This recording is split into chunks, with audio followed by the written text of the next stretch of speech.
안녕하세요. 원전 우전입니다. 네, 지난 시간 피조물에 대한 정당한 사랑과 죄악된 사랑에 대해 살펴보았습니다. 이번 시간에는 세상을 사랑하는 것이 얼마나 악하고 심각한 것인지에 대해 살펴보고 이 죄가 어떤 모양으로 우리 삶에 나타나는지 탐심의 징표를 살펴보도록 하겠습니다. 원전님께서는 세상을 사랑하는 것이 왜 악하다고 생각하시나요? 제 생각에는 그것이 이제 세상을 사랑하는 것이 하나님을 사랑하는 것보다 더 많이 사랑하게 되니까 그래서 죄가 되는 것이 아닌가 싶습니다. 네, 맞습니다. 원전님께서 아주 중요한 맥락을 짚어주셨는데 이 부분은 조금 나중에 다뤄보도록 하겠습니다. 이 세상 또는 불을 향한 사랑은 단순히 무분별함이나 충동적인 감정의 문제가 아니라 숙고 후에 짓는 죄입니다. 즉, 깊이 생각한 후에 짓는 죄라는 것입니다. 세상에 속한 이들은 자신의 목적을 이루기 위해서 계획적으로 움직입니다. 음행, 술 취함, 욕, 거짓말, 도둑질 등은 모두 혐오스러운 죄이지만 이 행동들은 경솔하게 유혹과 충동을 이기지 못하고 행하는 죄입니다.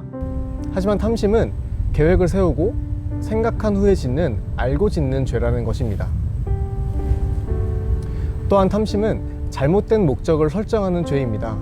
우리는 오직 하나님을 사랑하고 하나님을 선택하는 것이 가장 큰 관심이자 목적이어야 합니다.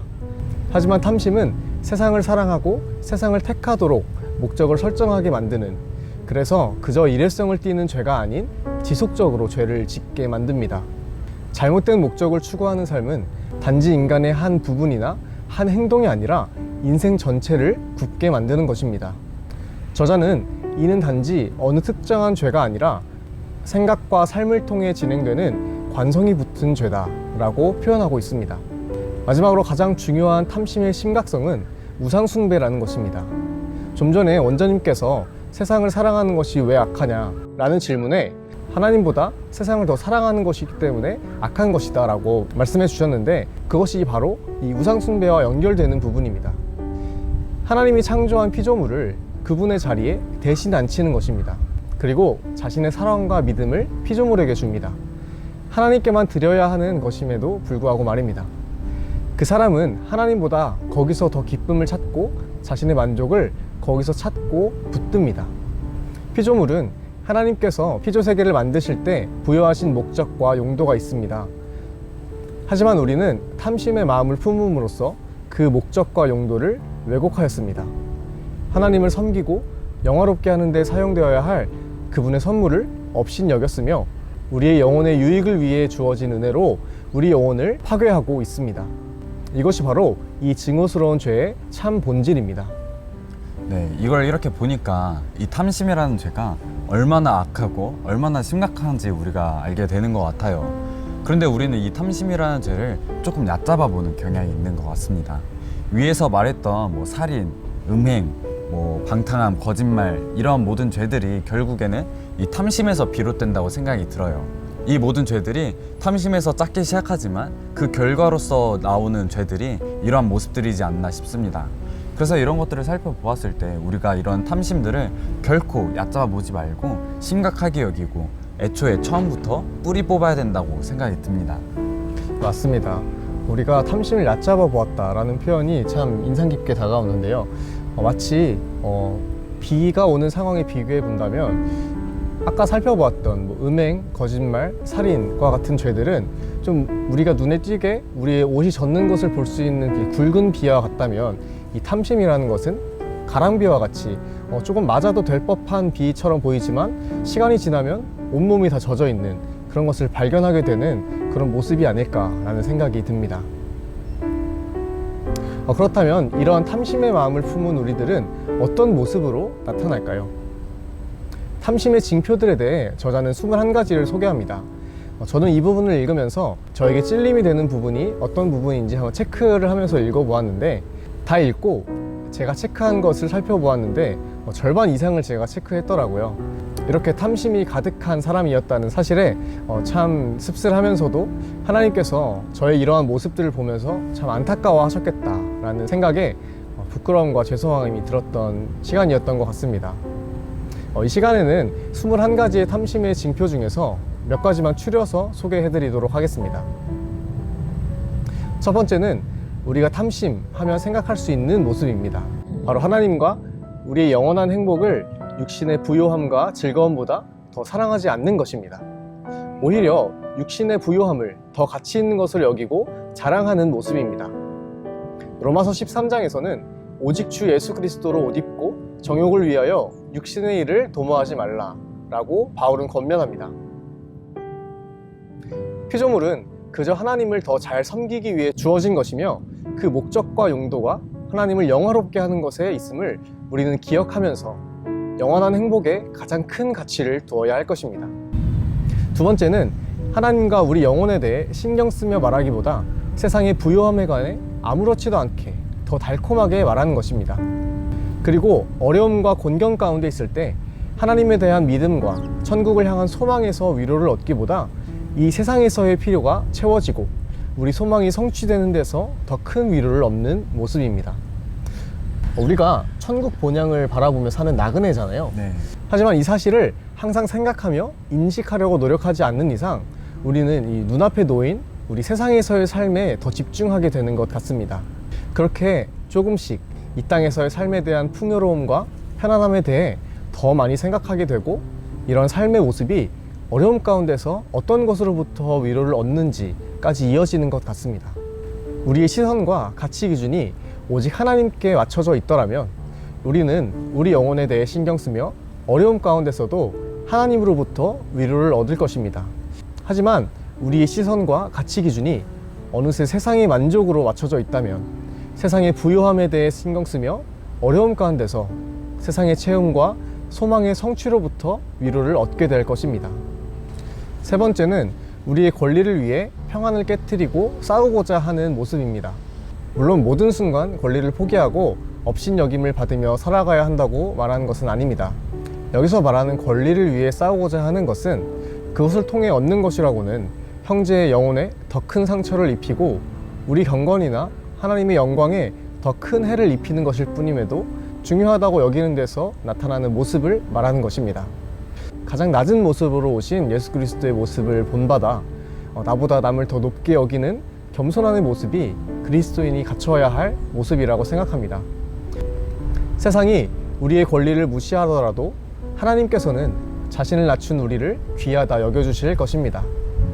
이 부분을 읽으면서 우리 성도님들이 저를 어떻게 보실지 모르지만 저는 성격이 굉장히 좋지 못한 것 같아요. 우리 이런 권리가 침해되는 상황 가운데 그냥 넘길 수도 있겠지만 저는 약간 그런 것들 못 참겠더라고요. 그래서 억압되고 나를 조금 속박하고 억누르려는 것들이 있을 때 그것을 그대로 표출하고 그것을 위해서 싸우고 이런 모습들이 많았었는데 지금 돌이켜 생각해 본다면 그런 모습들이 나의 권리를 되찾으려는 그런 모습들이 오히려 하나님의 영광과 그 그리스도의 모습을 나타내지 못한 그런 모습이었다고 생각이 들어요. 그래서 지금 다시 생각해 봤을 때 굉장히 많이 후회가 되고 내가 앞으로 살아갈 때 어떻게 살아야 될까, 내가 앞으로 살아갈 때 이런 모습을 고치고 내가 권리를 조금 포기할지언정 온전히 하나님의 영광과 그리스도의 그 모습으로 살아감을 나타내야겠다라는 생각이 좀 들었습니다. 네, 저도 원장님과 비슷하게 제 권리가 침해되는 것을 잘 두고 보지 못하는 성격인데 지금까지는 누가 제 권리를 좀 많이 침범하거나 억압하는 경우가 없어서 이렇게 싸우기까지는 나아가지 않았던 것 같은데 혹시 나중에 누군가가 제 권리에 대해서 좀 많이 침범하게 된다면 저도 싸우고자 하지 않았을까라는 생각이 들더라고요. 하지만 하나님께서 이 말씀을 통해서 그런 상황이 오더라도 너를 낮춤으로써 덕을 세우라고 이렇게 말씀하신 것 같았습니다. 저자는 탐심의 징표에 이어서 자신이 탐욕스럽지 않다고 착각하는 사람들에게 당신은 진정 탐심으로부터 자유한가요? 라고 질문하며 착각 속에 있는 이들의 유형을 소개하고 있습니다. 첫 번째 유형은 가장 필수적인 것들만 가지고 가능한 한 많은 일들을 하고 있기 때문에 자신을 탐욕스럽지 않다고 생각하는 사람입니다. 빚을 지고 있거나 가난하여 겨우겨우 살아갈 정도만 가지고 있을 뿐이라는 것입니다.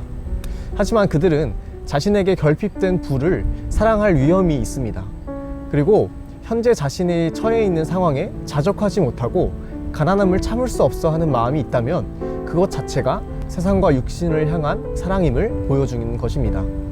부자가 부를 가진 사람의 허영이 보여주는 것과 별반 다를 것 없는 모습입니다. 두 번째로는 자신이 불법적인 방법을 취하지 않고 오직 부르심 받은 바에 충실히 노력함으로 부를 얻었기 때문에 세상에 속하지 않았다고 생각하는 유형입니다. 이 부분은 우리가 잘 살펴봐야 할 부분인데 우리는 결코 많은 것을 가졌고 부하기 때문에 탐심을 가졌다고 무작정 판단할 수 없습니다. 그에게 많은 것들이 있더라도 하나님께서 부르신 자리에서 최선을 다한 성실한 자녀에게 하나님께서 주신 축복일 수도 있기 때문입니다. 하나님께서는 물질에 대해 모든 사람에게 동일하게 주시는 것이 아니라고 누가복음은 말하고 있습니다. 한 하인에게는 1달란트를, 다른 하인에게는 10달란트를 주시며 많은 것들을 맡기신 이들에게 더 많은 것을 요구하십니다.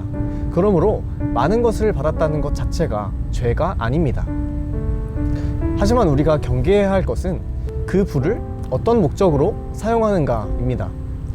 하나님께서 맡기신 10달란트를 자신의 육신을 만족시키기 위해 사용한다면 그것은 주인의 신뢰를 저버린 악한 종일 뿐입니다. 불법적인 방법이 아닌 자신의 노력으로 얻을 부일지언정 하나님과 자신의 영혼을 무시하며 육체의 만족을 위해 사랑한다면 그것이 무슨 의미가 있을까요? 세 번째로는 자신이 다른 이들보다 탐심에 대해 더 진지하고 심각하게 생각하기 때문에 자신은 세상에 속한 사람이 아니라고 생각하는 유형입니다. 그러나 다른 이들의 탐심과 자기의 탐심을 비교하는 그는 탐욕스러운 사람이라고 말할 수 있습니다. 우리는 탐심에 대해 진지하고 심각하게 생각할 필요는 있지만 그것을 정죄의 도구로 사용한다면 오히려 악영향을 끼치게 될 것입니다. 이 세 번째 유형이 저에게 해당되는 말인 것 같습니다. 탐심에 대해서 경계하고 생각하기 때문에 다른 사람들이 조금 과소비를 하거나 어떤 자신들이 원하는 것들을 살 때 안 좋게 보는 시선들이 있더라고요. 근데 사실 저도 그렇게 탐심에 대해서 그런 억누르고 그런 편은 아닌데 사실 제가 가진 것이 많지 않기 때문에 더 그렇게 생각되는 것이 아닌가 싶습니다. 그래서 저는 탐심이 많지 않은 사람이라고 그동안 생각해왔던 것 같은데 사실 그런 것이 아니고 나는 내 얼마 가지지 않은 것들을 나를 위해서 사용해온 그런 모습들을 발견할 수 있었던 것 같아요. 그래서 제가 이제 탐심이 많은 사람이라는 것을 알았기 때문에 그런 것들을 경계하고 탐심의 징표들을 저의 삶의 가운데서 걷어낼 수 있도록 잘 노력을 해야 될 것 같습니다. 네, 맞습니다. 이것들 외에도 저자는 우리의 마음에 찔림을 줄 만한 우리 삶의 다양한 영역에서의 탐심의 징표들과 착각의 유형을 소개하고 있습니다. 이 리뷰에서는 모든 것을 다루지 못했지만 교회에 책이 비치되어 있으니 성도님들께서 살펴보신다면 더 큰 도전과 결단의 시간이 될 것이라고 확신합니다. 오늘은 탐심의 심각성, 탐심의 징표, 탐욕스럽지 않다는 착각과 자기 기만에 대해 살펴보았습니다. 앞선 영상과 오늘 살펴본 주제들 가운데서 계속해서 강조되는 것은 여러분은 과연 부를 가지고 있는 동안에 그것을 가지고 하나님을 섬겼습니까? 아니면 육신을 섬겼습니까? 당신의 구원에 유익이 되는 방향으로 썼습니까? 아니면 저해하도록 사용하였습니까? 라는 질문입니다. 바울 사도는 갈라디아서에서 이렇게 말합니다. 스스로를 속이지 마십시오. 하나님께서는 업신여김을 받지 않으십니다. 오늘 영상을 통해 그리고 앞으로의 탐심 리뷰를 통해 우리 분당침례교회 공동체 한 사람 한 사람 모두가 탐심에 대해 알아가고 자신의 모습을 깊이 성찰하여 탐심의 뿌리를 뽑아내는 결단이 있길 소망합니다. 감사합니다.